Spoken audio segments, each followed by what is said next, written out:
Hey, happy Monday, Sales Director Corrin Cresci. I'm reminded that this business can be so simple and not probably, we really do and can overcomplicate it, myself included. And so, we've talked about this. I know we've talked about this before, and I've talked about just being curious when you're chatting with women. Not coming across salesy, not trying to dive right in and ask for, a party or anyone to join my team or anything like that, but just kind of starting at a lower level and having some conversations based on curiosity about skin.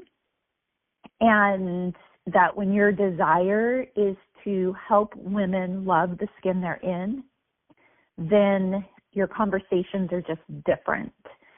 And last night I had one of those, simple conversations where a woman said that she used to use Mary Kay. And I said, oh gosh, I run into that situation a lot. It's such a great product. Always revamping and revising and making it better. And she just says, my skin is so dry. And, what that conversation looked like was me just trying to figure out, why is her skin dry? What are you currently using? Is this a new thing? Basically what we talked about and boiled it down to was menopause has definitely changed her skin, and she doesn't like the tone or the texture of it, and the products she used to use after Mary Kay, you just really aren't delivering results anymore. And so I just, I offered, as we do, right? But she was so receptive to it. And when I walked away from that conversation, what it reminded me of is that there's plenty of women out there who just are not happy with their skin.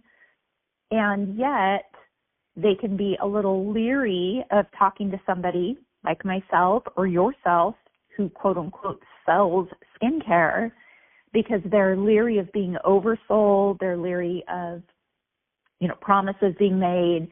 They don't know how it works. They know they can't buy Mary Kay in the store. So does that mean it comes auto shipped?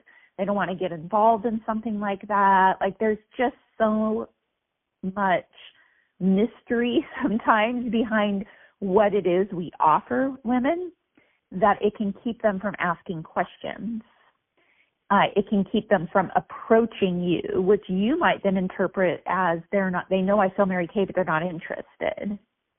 And so I just want to remind you, maybe, and look at as a challenge this week, how many just quiet conversations about skin can you have with women? How many curiosities can you create this week with, you could even tell stories. You could say, I just helped a customer currently who's, suffering from really dry skin, and getting her started on one of our top-selling skincare lines, customizing it for her if needed, 100% satisfaction guarantee on the product. It's easy to give Mary Kay a try.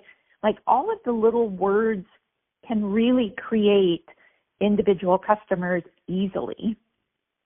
And whether or not you're going to go meet with this woman in person, whether you're going to drop off a full-size set, let her use it for a week, whether you're going to send her samples and let her do a skincare review for you, whatever your next approach is, just remember that you're the skin problem solver. And it's not necessarily about diving right in to book people for parties. It can be, but it doesn't have to be. 40, 45 repair customers loving their skin and using the product faithfully is Queen's Court of Sales. There are a lot of different ways that this business can be worked. And my question is, do you know your approach?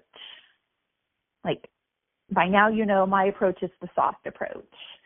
I always come from a place of curiosity and kind of move from there, building trust, building relationship and building connection. So you might just evaluate that this week.